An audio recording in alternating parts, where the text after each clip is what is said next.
Marisex, and as always, you can reach me if you want to talk about partnerships.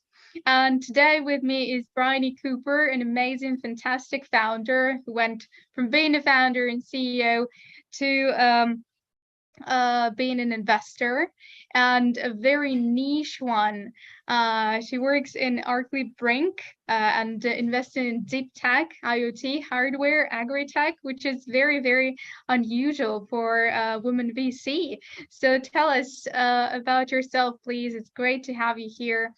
Tell us what you do and who you are. Sure. Yeah, thanks very much for having me, Anna. I'm happy to be here. So as you said, my name's Bryony Cooper. I've been in the startup ecosystem for about 14 years now. And for the first 10 years of that, I was a founder. So I founded 3 tech startups by the age of 30. But as we'll talk about, I'm sure in a little while, I don't come from a tech background, but from a very creative background, actually. And then I decided to transition to a more mentorship role. So I went via the accelerator route and was running an accelerator program, and finally ended up as an investor running a venture capital fund. So currently I'm managing partner at Arkley Brinc VC, coming up for 4 years now in this role. And it's been a super interesting journey to actually see this whole fundraising process from the other side of the table, because I spent so many years pitching to investors as a founder. And often you get very little feedback or insights from VCs that decide not to invest. So now, of course, I have the inside scoop, which I'm happy to share with all of your listeners as well. Awesome. Okay. And please, everyone who's listening, feel free to ask some questions.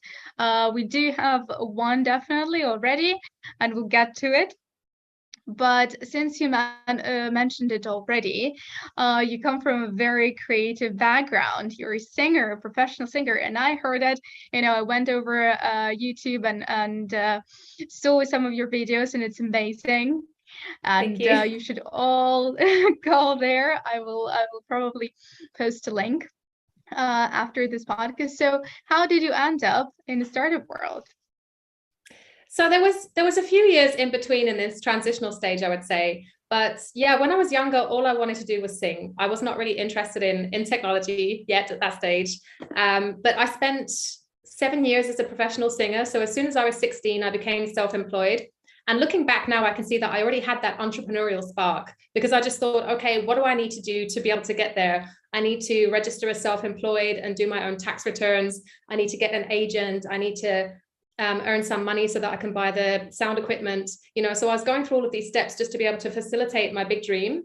And yeah, I did that for many years, but I guess I kind of eventually lost my passion for it, because whilst I was writing my own songs at the time, I was having to make money doing a lot of really cheesy cover songs that I didn't enjoy so much. So I guess it just kind of ran its course naturally. And that's when I started looking for new opportunities. That's also when I moved to London, to the big city, and I just wanted to take any work I could get at that stage. So I was in my early 20s by this point. And eventually that led me to working with SMEs. My first role in London was actually for a company called Bartercard that was trading services between small businesses and enterprises instead of money. So maybe I'm a paper manufacturer and you have a venue, and I can hold my Christmas party for my staff in your venue, and then you can get some free printing done on my paper, something like that. So yeah, this was kind of a really interesting introduction into the whole networking scene and organizing events for entrepreneurs to meet each other.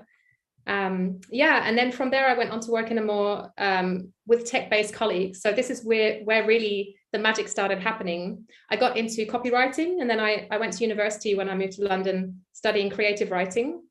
So at that time I was doing copywriting for search engine optimization. So whilst I was still in the creative field, the partner that I was working with in the firm was a front-end developer. And he ended up becoming my co-founder in my first startup. So that's where we met. We were colleagues together. We started bouncing ideas off each other, and he had a lot of brilliant ideas, but he was looking for someone to help him execute them, and also someone that had better kind of people skills, because he was very much the kind of tech and product person, but didn't really want to have to deal with the interpersonal side of business. And that's where I was excelling. So it was a really good match. Awesome. Okay, so in a way you got lucky, right?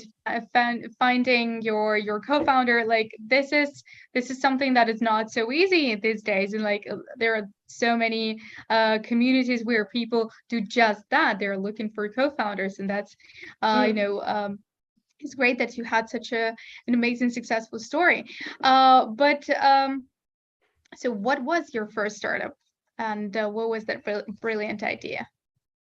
So it's kind of a two-step thing. My first company I wouldn't describe as a startup, because the first company I built with this co-founder was a web development agency. So this was not really a scalable business model, but we had a handful of clients where we were doing web development on his side and copywriting and search engine optimization on my side. So that was our first business. And that was also really good just to get some general business experience of, what do we need to do to establish a business and set it up and get it running. And we built the team to 10 people. So we got some more developers and some more writers on side. And I think part of it is really just answering when serendipity knocks as well, because I wouldn't say that it was all lucky. I only met him because I got made redundant from my previous job and was just looking for any job I could take. So it's also just about like saying yes to opportunities that come your way when they do and just trying it out. Right. But anyway, so in that first company, we had the opportunity to brainstorm and try out some different ideas. And before I even knew the terminology about different startup methodologies, we were already applying it in practice. So basically we would kind of bash out a digital prototype of a new website and test it with a few customers and get some feedback. And we tried out a few different ideas that way. And one of the websites we tried was called TikTok Taxi, because we had a couple of clients that were running small mini cab businesses in London. And they said, hey, wouldn't it be great? This was back in, maybe 2008 or 2009. Okay. They were saying, wouldn't it be great if our customers could just go online and say, I want to go from point A to point B, and we would give them a quote and send them the driver without them having to call the office or do like fax machines and things like that. So we basically had a very early model of what became Uber. And because we had the experience with search engine optimization, we were able to drive a lot of traffic, no pun intended, or just a little intended. We drove a lot of traffic to the website for every kind of keyword you could think of. So we had a lot of success on the customer facing side, but we found a lot of issues in the back end of the service delivery from our partners and the cab providers. So we started doing research about, what are the issues? Why can't you deliver a good quality of service across the board?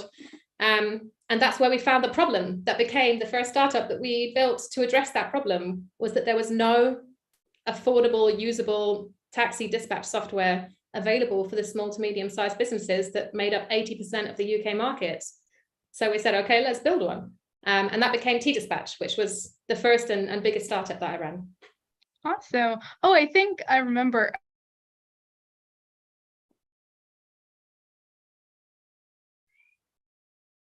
Uh-oh, you're frozen.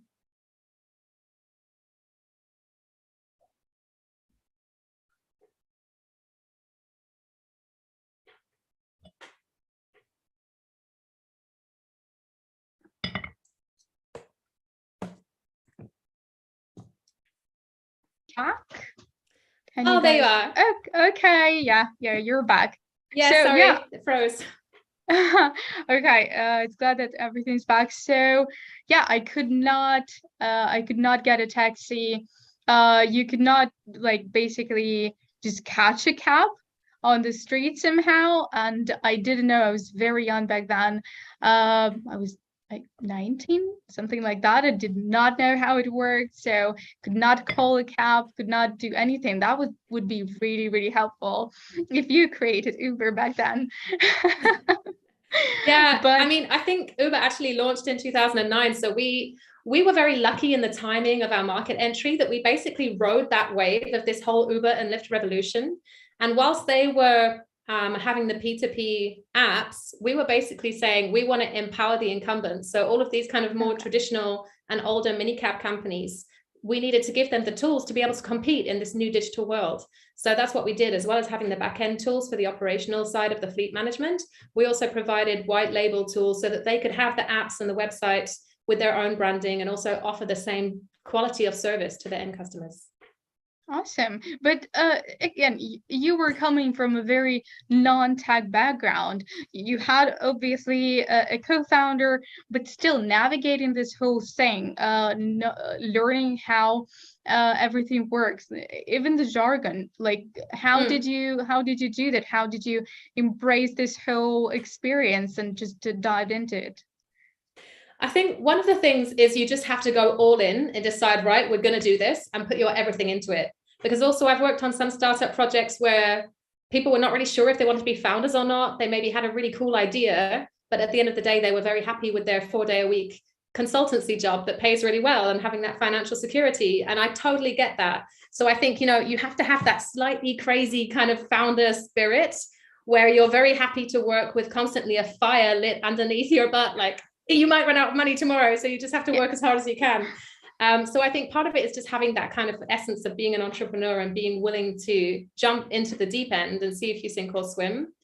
So a lot of it's about the mentality. And of course, you can learn by doing. So I didn't know anything about the taxi industry when we started, but you just completely immerse yourself in it. You go to all of the industry events. We were going into the offices of these cab fleets and talking to them and asking them questions and asking them to show us how they run their operations. So it's really just about getting your hands dirty and getting in there at the source of where your business is happening. And of course, it's great if you can manage to persuade people to come on board and share their knowledge and their expertise with you as well.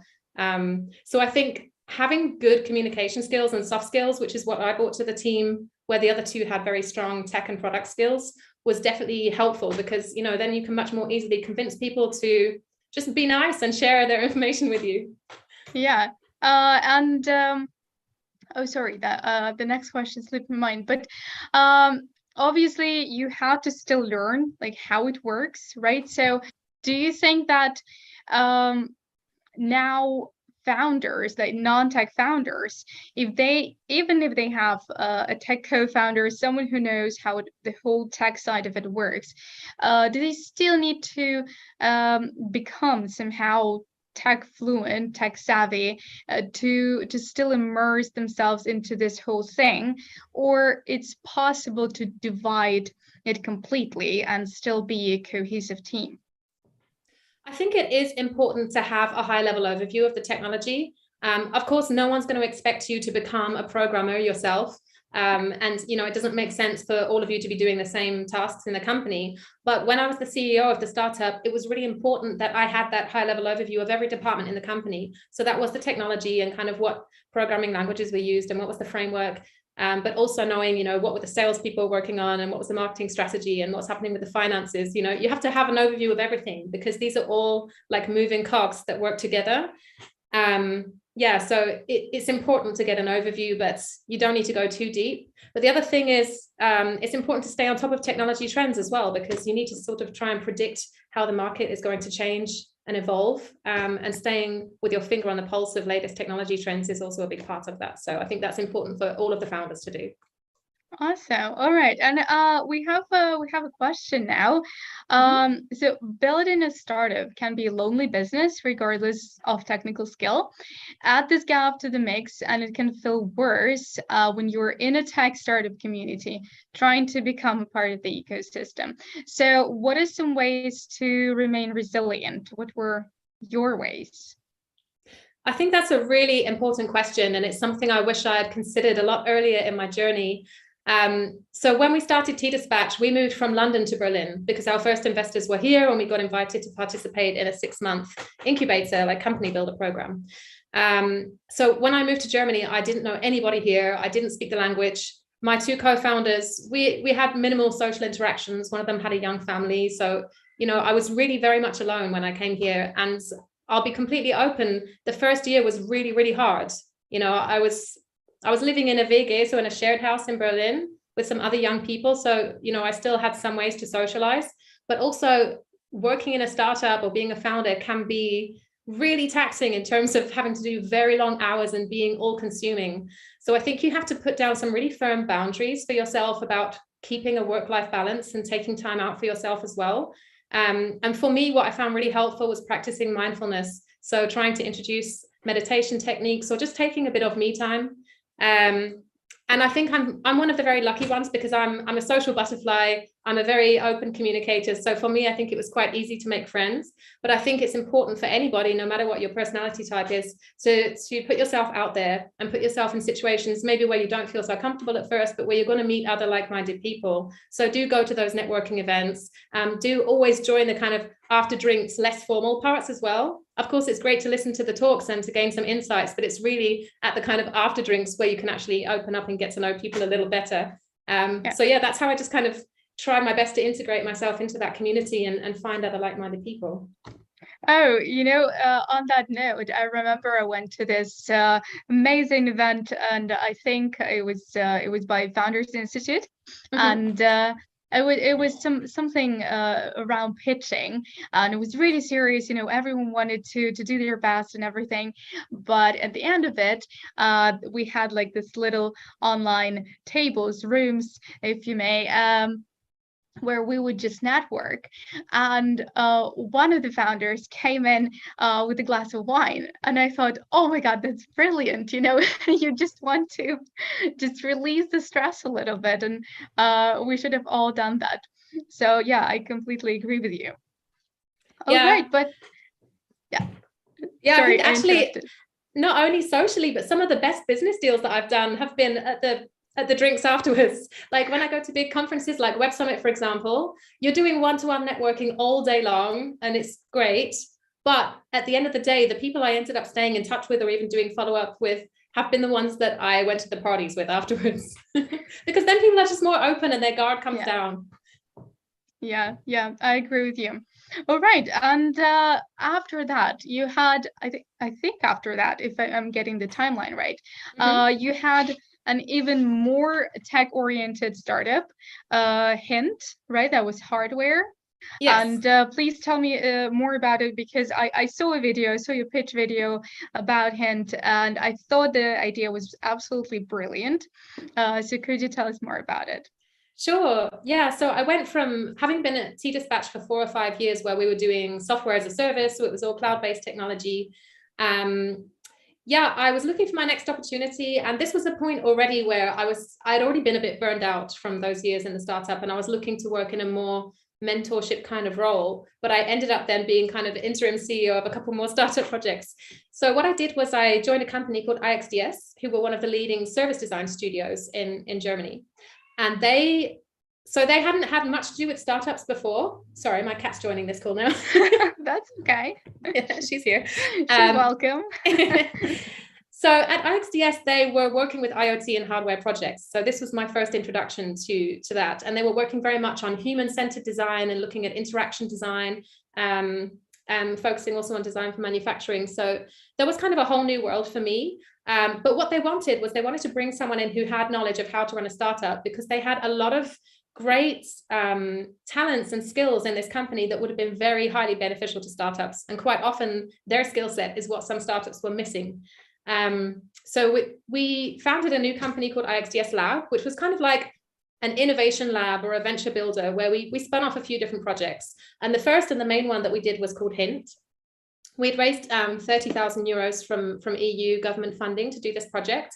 And we basically took 2 people from IXDS, from the consultancy, that became the founders, because they had done like a hackathon where all of the employees brought together their ideas, and they worked it out over 3 days, and eventually there was a competition with a winner.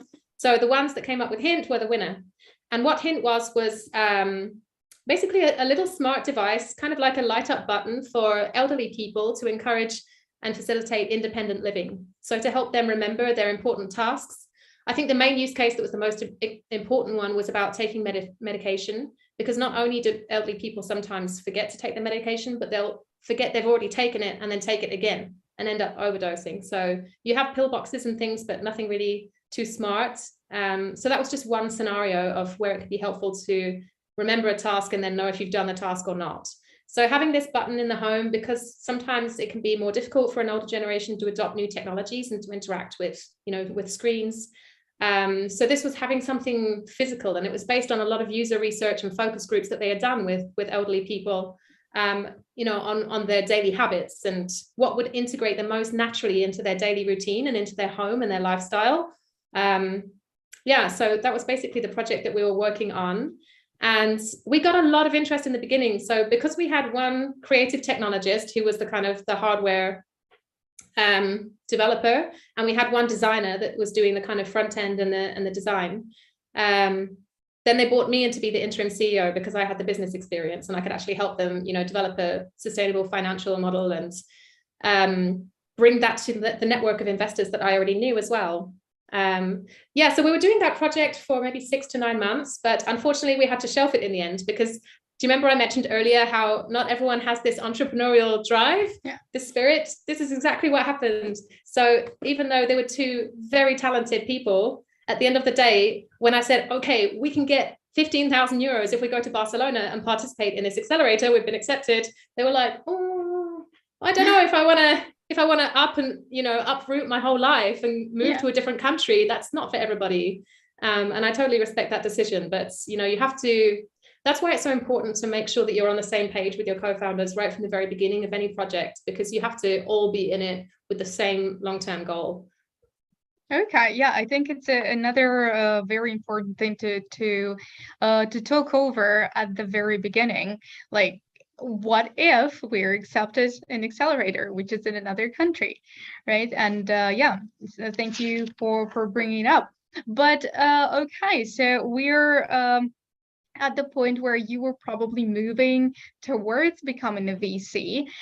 So how did this idea come to you, and why did you even consider this? Because like you said, this is a mindset that a lot of people end up liking when they're founders, with your butt constantly on fire.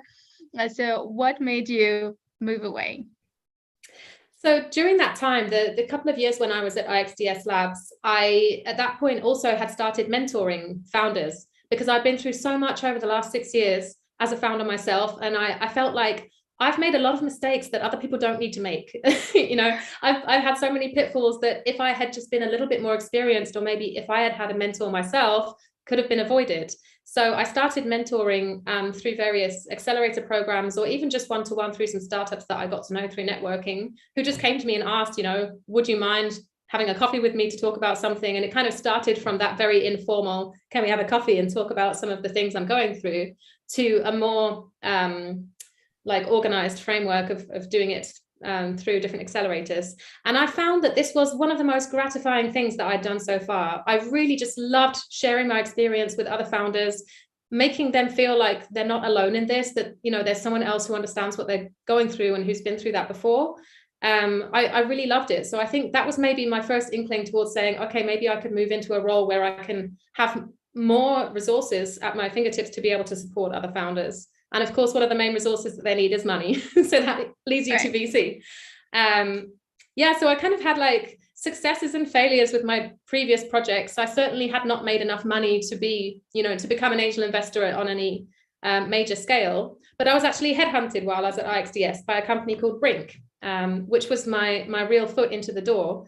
So actually, the director of Brinc Poland I'd been on his radar for several years. Since T-Dispatch, he tried to poach me when I was at T-Dispatch to a competitor company. And I said, oh no, first of all, that's a huge breach of my contract. And second of all, no. But then when I was at IXDS, he came to me to consult on a couple of IoT projects that he was working with. So we've stayed in touch over the years. And eventually an opportunity arose because there's been a lot of EU money going into venture capital in Poland. And basically, they've been looking for people to manage those funds. So he came to me with this idea that I could work with Brinc, get some experience, join their global investment committee to look at the whole decision-making process of how they analyze deal flow and how they do their due diligence. So I went to work for Brinc for 1 year. And during that time, I was running their accelerator program. I moved again to Bahrain in the Middle East, which was a really interesting experience because that was a totally new startup scene there where, we had to go back to square one to describe what exactly is a startup and why you want to do it. So I did that for a while and I learned really a lot there. And that was basically my training and getting me ready to become a VC. And eventually when the fund was set up and ready with the Polish Development Fund, which is where we got most of our capital from, I moved back. So now I spend my time between Berlin and Warsaw, where the fund is based. We kicked off in 2019. Okay, sounds great. So what is so far the best takeaway from your career as a founder? Ooh, the best takeaway, I think I've said this before on another podcast as well, but I think it's about being brave and saying yes to things that scare you, because taking risks, of course, is part of the nature of being an entrepreneur or a VC. But my life didn't start getting really good and really interesting until I started saying yes to those really scary opportunities. So yeah, I think that's one of the main learnings that I learned. I wouldn't say it was late in life, but I was very shy as a child. And in my teens, I didn't really take any risks. In my 20s, I was like, okay, let's do something about this. Yeah, so that's one of the main things. Okay, thank you for sharing. But we're on to this new chapter of your life, being a VC. Yeah. So it's been 4 years, right? So Just about, okay. yeah. All right, then let's start from what we came here to discuss, right? What is there for non-tech founders who want to go into tech, or maybe who have this tech co-founder, and want to get into tech startup world? How do they approach it?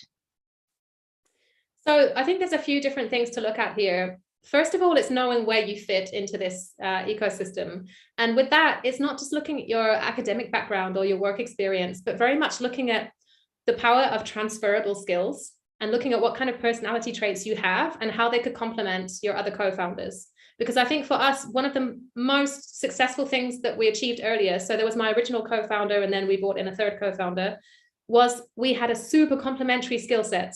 And that is very, very important for any company. So my original co-founder was the CPO, so Chief Product Officer, and he had kind of front-end design experience, and he did all the product design and development.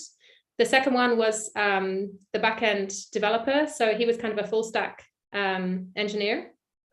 So then I was very much the kind of the face and the voice of the company. So that meant I could really tap into the EQ and the soft skills and the communication skills that a lot of them I had just naturally as part of my personality. And then, of course, there's some crossover with what I'd studied with creative writing that's helpful to any kind of business sector. But I think what a lot of people forget about is, yeah, these personality traits that you can bring to the table, even when you're a kid.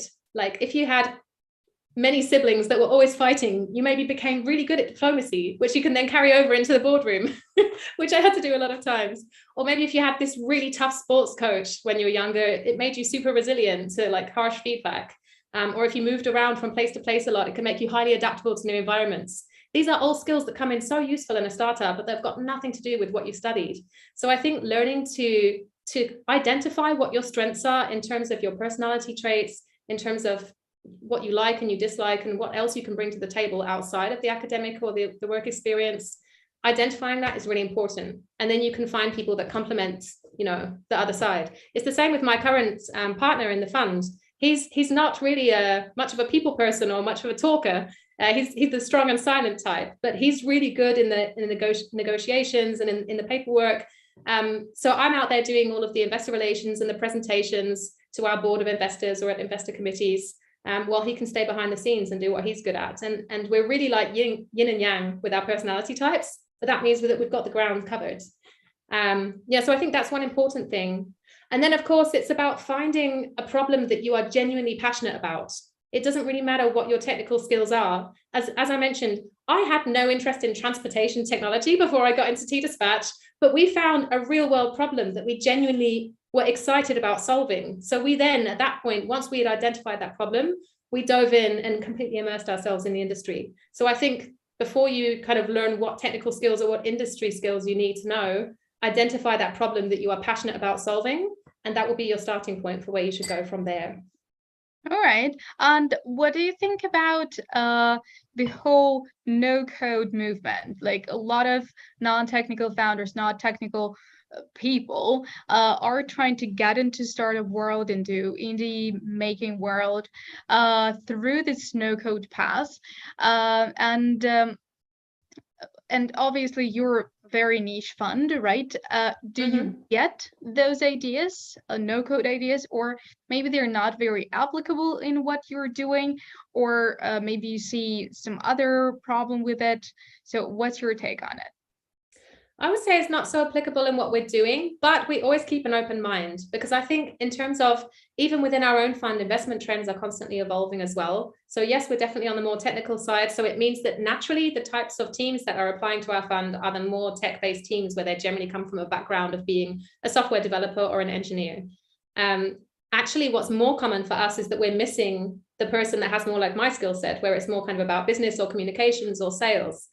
Quite often that part's really missing from the company, and you have maybe two co-founders that are both in different fields of technology or of development. So it's not really an issue that we've had to face up until this point, but I keep an open mind. Okay, like you said, a lot of technical founders, CTOs, are not very much into talking, into presenting, right? So when you get those teams of like two very tech-oriented people, how do usually the pitches go? Where do you look? Because obviously you're a VC, you have to dive deep into the business part of it. Yeah, it's actually very, very important to hone your presentation skills, because I've also come across founders that just said that's not important to us. This seems like a waste of our time to focus on pitching skills. It's really not, because when you pitch to me and if you're not able to communicate your vision to me and get me excited about it, how do I know you're going to be able to convince customers or partners to come on board to your company? I know you can hire someone to do that, but really I think it's important for the founders to be able to communicate their message effectively. So that is something that we look for from the beginning. And I've seen everything, both ends of the scale. I've seen pitches from people that seem like they were born to be on the stage, to people that were really painfully shy and were speaking in such high-tech language that, it's almost difficult to follow what they're talking about.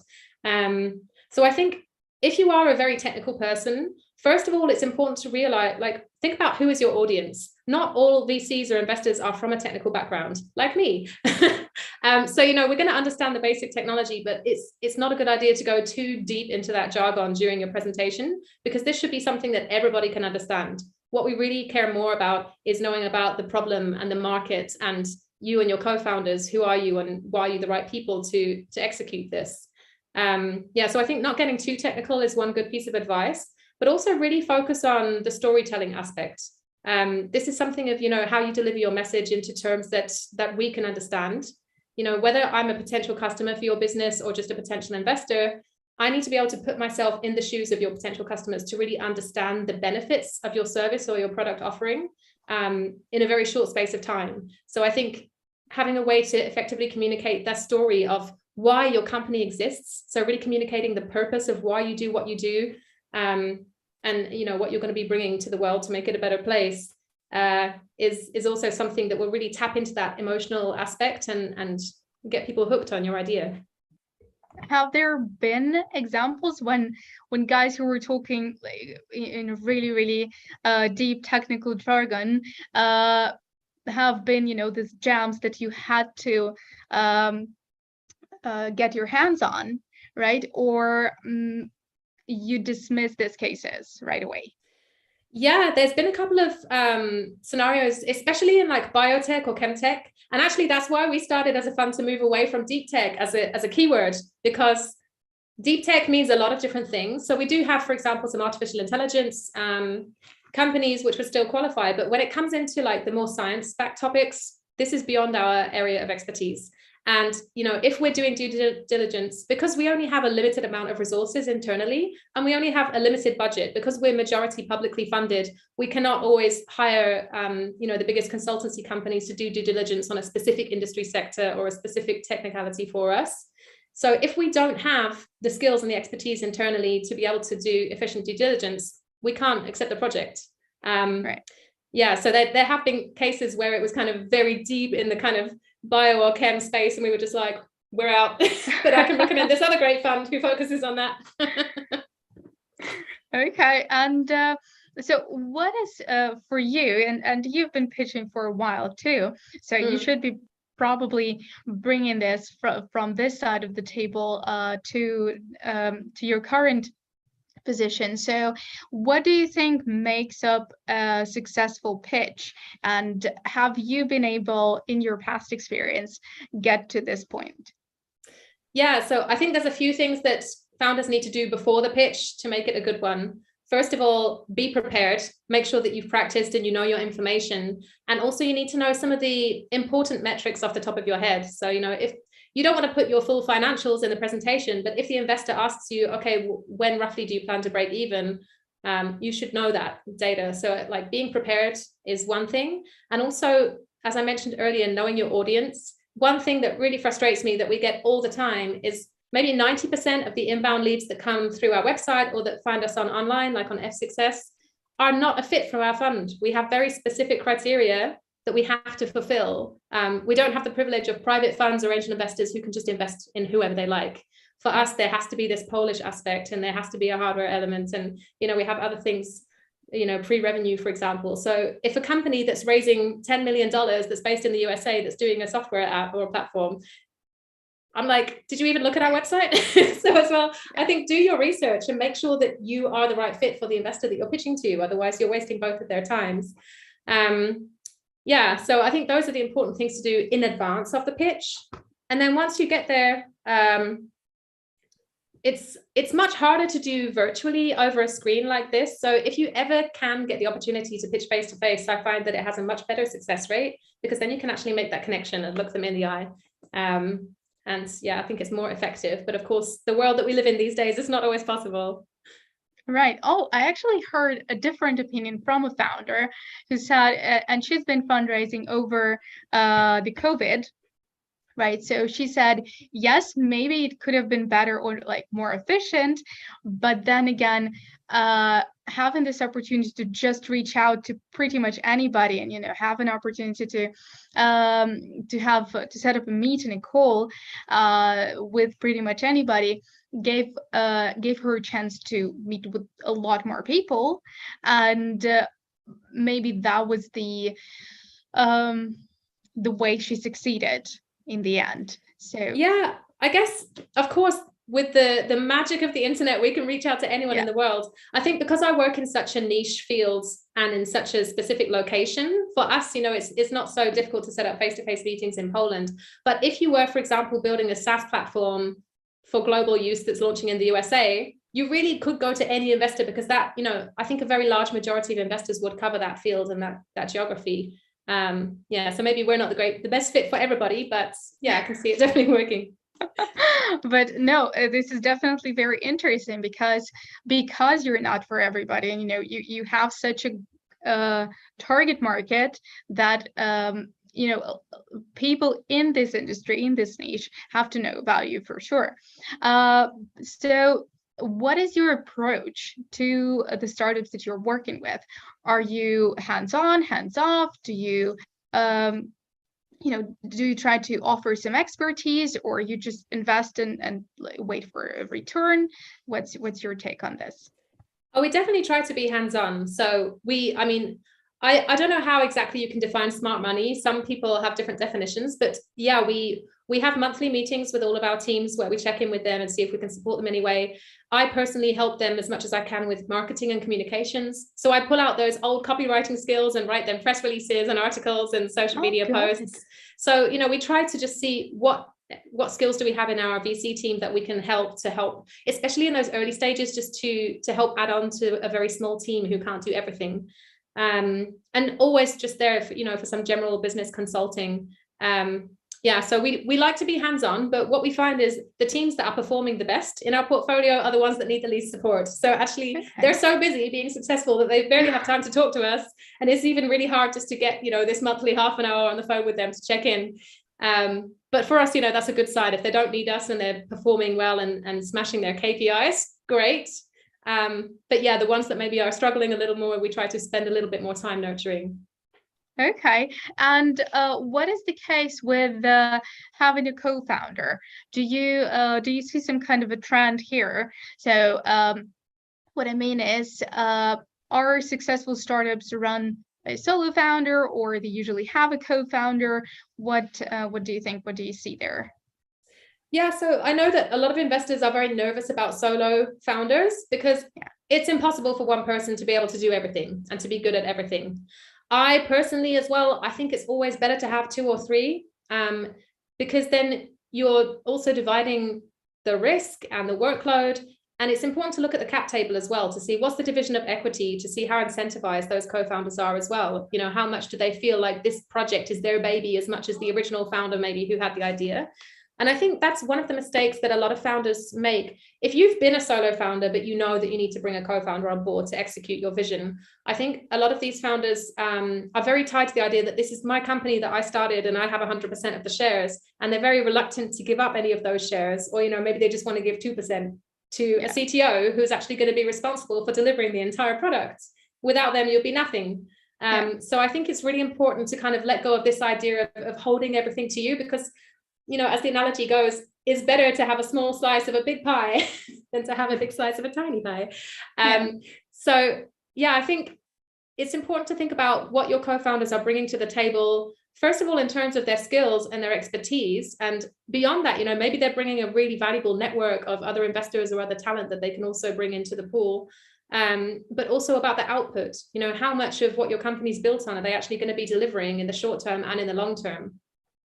There's certain key team members that might play a very important role in the early days, you know, like with design, but, you know, over the further amount of time, they will have less and less to be involved in, apart from minor updates. And other people, you know, like the head of sales is going to get busier and busier as the company grows. So I think it's important to map out that long-term strategy and look at what long-term role they're going to be playing as well when you think about how you divide up that equity and how you're going to incentivize people going forward. So interesting. Thank you. And one more thing that I definitely want to ask you, because of your various experiences in startups. So how do you, as a non-tech founder, as a non-tech CEO, manage the team and fight your imposter syndrome? Oh, yes. This is a topic I've talked about a lot. Imposter syndrome, I think it affects everybody at some point, but women talk about it a lot more.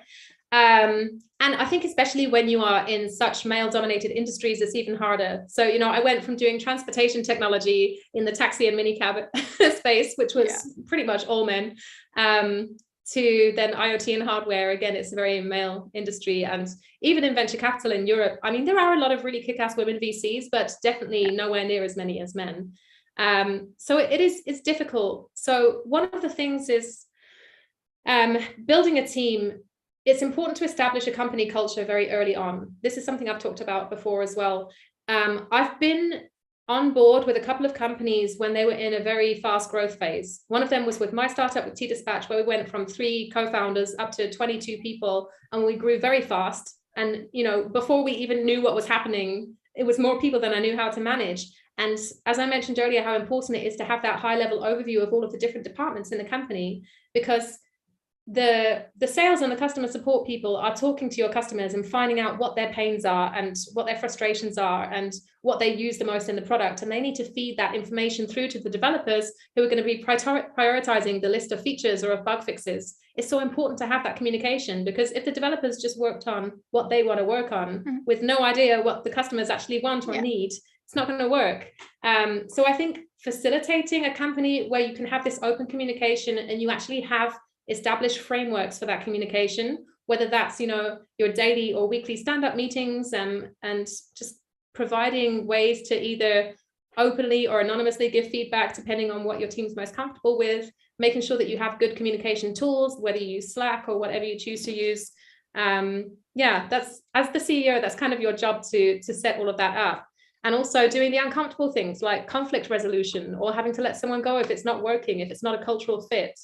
But as I mentioned earlier, establishing a company culture. So that's about, you know, your company's values and ethics and purpose, down to the boring stuff, like just having a company handbook about, you know, is there any particular rules about working hours? Is it flexible? Do you mind if people come in at 11 if they're going to work till 9 p.m.? You know, it's up to you, but you need to establish that so that people have a framework and they know what to expect.